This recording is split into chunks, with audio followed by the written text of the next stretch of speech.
لا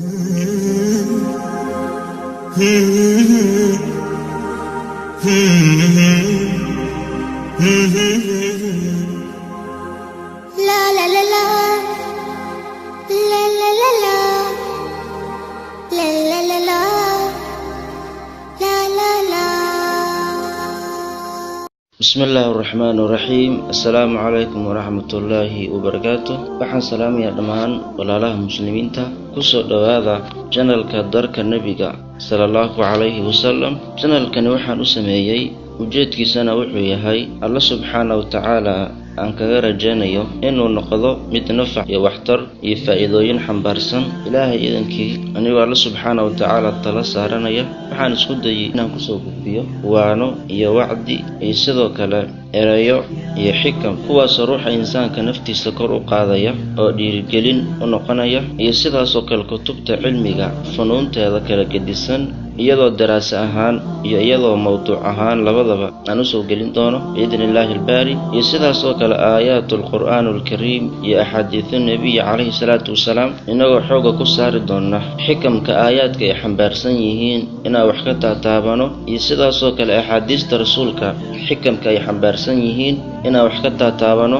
sidaas oo kale waxaa ka mid ah aan xooga ku saari doono sheekooyin iyo qisas sheekooyinka qur'aanka uu inoo tilmaamay sheekooyinka rasuulka uu inooga sheekeeyay calayhi salaatu wasalaam iyo sheekooyinkii as-salafu saalix dadkii hore iyo al-quruunul mufaddala sheekooyinkooda iyo sidaas oo kale sheekooyin xambaarsan xikam iyo cibar iyo kuwaansa qaadasho. sidoo kale waxaa meesha aan ka maqnayn sheekooyinka carruurta iyo tarbiyatul awlaad iyo mawduuc kasta oo igu muuqda in mawduucaasi muhiim uu yahay oo bulshada xaggeeda ay u baahi badan tahay. darka nabiga waxaan ugu bixiyay calayhi salaatu wasalaam maadaama darka rasuulka nabiga ummadiisa ay ku aroori doonto maalinka qiyaamaha. nabigana uu tilmaamay calayhi salaatu wasalaam qofkii ku arooro ka cabba darkaasi in uusan dib dambe u haraadaynin. allahna subxaanahu wa ta'ala sidaas oo kale waxaan ka rajayn ruuxii allah uu u qadaro inuu ku soo biiro janaalkan darka nabiga in faa'iidooyin badan allah subxaanahu wa ta'ala uu ka siin doono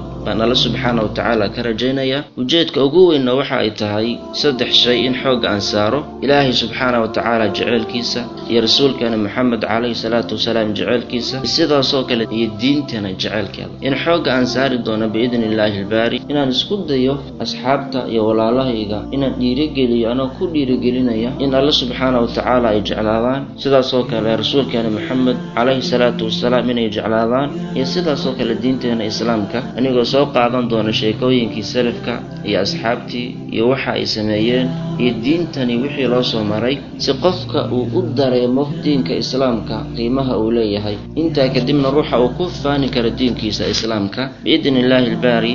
intaa iyo intii kale oo aan sheeginba waan ku soo gudbin walaalahana waxaan ka rajaynayaa biidhnillaahi albaari inay ka faa'iidaysan doonaan. allahna subxaanahu wa ta'ala uu nagu anfici doono. ujeedka channelka intaa weeye. allah subxaanahu wa ta'ala waxa aan weydiisan in ikhlaasan liwajhihi alkariim uu iga dhigo allah subxaanahu wa ta'ala camalkan aan u qumay uu iga abaalgudo. intaa kadibna camal maqbuul ah oo nafac iyo waxtar leh inuu ka dhigo baan allah subxaanahu wa ta'ala weydiisanayaa. sidaas oo kale walaalahayga iyo asxaabteeda dhammaana waxa aan leeyahay ku soo dhawaada channelka darka nabiga calayhi salaatu wasalaam. waxaa idin la wadaagi doona barnaamijyada oo aniga maxamed xasan isxaaq maxamed xaliya aad baad mahadsantihiin wajazaakum allahu khayr. sala allahu calaa nabiyina maxamed. نبي رب العالمين الصادق الهادي الأمين الطاهر الدمث الذي للحق صار معلما للحق صار معلما ذاك الذي رب العلا